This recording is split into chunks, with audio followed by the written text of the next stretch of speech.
అయింది సగం చూపించి సగం వదిలేసాను. అయ్యో మర్చిపోయానండి, ఉన్న సగం కూడా చూసేద్దురు. అదేనండి, అలా సరదాగా పైలైన్ వెళ్తున్నామని నేను వీడియో పెట్టాను కదా, ఇంక ఉన్న సగం కూడా ఇవాళ చూసేద్దురండి. రండి, ముందుగా అయితే ఇక్కడ చూడండి, ఎంత బాగుంది కదా. ఇదేనండి ప్రశాంతంగా ఉంది చూడగానే ఇల్లు. బాబా గారి ఫోటోతోటి, అందరికి తెలిసిందే కదా మన రాఘవ సతీష్ అనే వాళ్ళ ఇల్లు మాట. అలా గేట్ తీయగానే బాబా గారి ఫోటో చాలా బాగుంది. ఇక్కడ చూస్తున్నారా, ఈ ఇళ్ళల్లో అప్పట్లో ఆపరేట్ గారి ఇల్లు ఒకటి, కాంట్రాక్ట్ అప్పారావు గారు అని ఉండేవారు, వాళ్ళ ఇల్లు మాట. ఇలా డౌన్లోనైతే పాండి వాళ్ళది ఒకటి. తర్వాత రెండోది ఏంటంటే, అప్పుడు వేరే వాళ్ళే ఉండేవారండి, అంటే హోమ్ గార్డ్లే ఉండేవారు. పక్కన అయితే రేషన్ స్టోర్ మాట, అంటే మనకి రేషన్ బియ్యం ఇస్తారు కదా, ఆ స్టోర్ మాట అది. ఇలా ఉంది ప్రస్తుతం అయితే ఇంకా అప్పటి వాళ్ళు వెళ్ళిపోయినా కూడా కొన్ని హౌస్ ఖాళీగానే ఉంటాయి కదండి, క్వార్టర్స్ ఇల్లులు.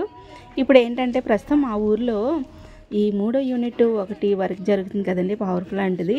అందులో వర్కర్స్ కోసమని ఇవన్నీ కూడా రిపేర్ చేసి అందరికి ఇచ్చేసారన్నమాట. ఇప్పుడు ఏంటంటే ఇక్కడ ఉన్న కొన్ని క్వార్టర్స్ ఇల్లు రిపేర్ చేసి వాళ్ళకి ఇచ్చినా కూడా వాళ్ళకి ఇంకా సరిపోక చక్కగా వాళ్ళు టెంపరీ హౌస్ ఉంటుంది కదా, అది కూడా కట్టుకున్నారు. వీలైతే ఇవాళ చూపిస్తాను, కుదరపోతే ఇంకొక వీడియోలో చూపిస్తానండి ఆ హౌస్ కూడా. ఇక్కడ చూస్తున్నారు కదా, ఎక్కడ కూడా మొక్కలు లేవు, అనడానికి లేదు. అసలు మా కొల్లూరు మొత్తమే ఏజెన్సీ ప్రాంతం, ఎందుకంటే పచ్చదనంతో అసలు అడవి, చెట్లు, పువ్వులు, ఇంకా చెట్టు చేమ నిండిపోయి ఉంటుంది. అలాగే ప్రతి ఇంట్లో కూడా పువ్వు మొక్కలు లేవనడానికి లేదండి. ప్రతి ఇంట్లో కూడా కాయగూరలని, పువ్వులని, గోంగూరని, తోటకూరని, ఇక మామిడికాయ చెట్లని, అలాగే కొబ్బరికాయ చెట్లని, అన్నీ ఇక చూస్తున్నారు కదా, సీతాఫలపు చెట్లని, రకరకాల పూల చెట్లు అన్నమాట. చాలా బాగుంది అన్నమాట. ఇవాళ నాతో పాటు మీరు కూడా చూసేయండి. మళ్ళీ ఎప్పటికి వస్తామో ఏంటో తెలియదు. చివరి దాకా వెళ్ళిపోయామనుకోండి, అప్పట్లో అయితే చక్కగా మనకి పాత వాళ్ళకైతే తెలుస్తుందన్నమాట. అప్పుడు కార్పెంటర్ వెంకటేశ్వరరావు మాయ గారు అని ఉండేవారు అన్నమాట. ఆయన వడ్రంగి పనులు అంటే ఫర్నిచర్ చేసేవారు. ప్రస్తుతం అయితే ఆయన లేరు కూడా, వాళ్ళు ఆయన చనిపోయారు కూడా. ఈ లైన్లో ఉండేవారు అన్నమాట, చివరికి ఉండేవారు. ఇక్కడ చూస్తున్నారా, ప్రతి ఇంట్లో పువ్వులేనండి, మొక్కలు పువ్వులు, మొక్కలు పువ్వులు, అంత బాగుందన్నమాట. ఇక్కడ దాకా వచ్చాం కదా, ఇంకొంచెం చివరికి వెళ్దాం, ఎలా ఉంటుందన్నది చూద్దాం. చూస్తున్నారు కదా, ఇవన్నీ కూడా హోమ్ గార్డ్లు అవి ఉండేవారు అన్నమాట.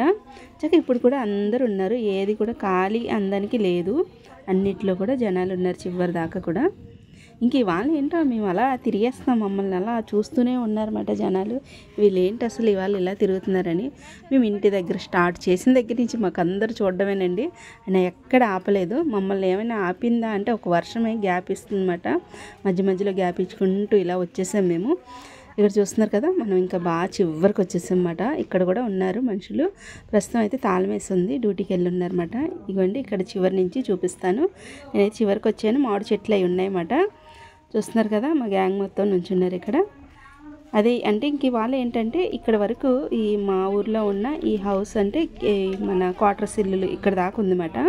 ఇంక ఇక్కడ నుంచి మనం స్ట్రైట్గా వెళ్ళిపోతే ఇంక మన ఇంటికి వెళ్ళిపోయినట్టే. ఇటు నుంచి రైట్ సైడ్లో వెళ్తే ఈ టెంపరీ హౌస్ కట్టారన్నాను కదండి, అవి ఉంటాయి. రండి, అవి కూడా చూపించేస్తాను. వర్షం పడిపోతుంది, ఎలాగైనా మీకు చూపిద్దామని నేనైతే బయలుదేరిపోయాను. పర్లేదులేండి, ఇంక ఎక్కువ రాలేదు కదా, వెళ్ళి చూసేద్దాం. ఇవ్వండి ఎదరికి వెళ్తున్నాం అన్నమాట. ఇదైతే ఇదివరకు అక్కడ హౌస్ ఏమి ఉండేది కాదన్నమాట. ఈ పైలైన్ వాళ్ళు ఎవరైనా వాకింగ్ అది వెళ్ళేవారు, ఖాళీగా ఉండేది అన్నమాట ఈ ప్లేస్ మొత్తం కూడా. కానీ చాలా బాగుంటుంది, చూస్తున్నారు కదా, చాలా బాగుంది. నేను చాలా రోజులకి వచ్చాను, నాకైతే బాగా నచ్చింది అన్నమాట. వీలైతే కాస్త లోనికి వెళ్దాం, రాణిస్తారో లేదో చూద్దాం. అది కూడా చక్కగా ఇక్కడ చూస్తున్నారు కదా, ఇక్కడ ఒక రూమ్ అయితే తాళం వేస్తున్నారు. ఇవన్నీ కూడా కంపెనీ తరపున టెంపరీ కట్టిన హౌస్ మాట. ఇక్కడైతే రూమ్లో ఉన్నారు. ఒకవేళ వాళ్ళు ఒప్పుకుంటే కాస్త లోపలికి వెళ్దాం, ఎలా ఉంటుందో చూద్దాం. ఒకవేళ వాళ్ళు ఒప్పుకోకపోతే వెళ్ళక్కర్లేదు, కాకపోతే వాళ్ళు అందరూ మగాలే ఉన్నారండి. చూద్దాం, అడుగుదాం, ఏమంటారు ఏంటో అడిగేసి వెళ్దాం. మొత్తంగా అయితే ఒప్పుకున్నారు.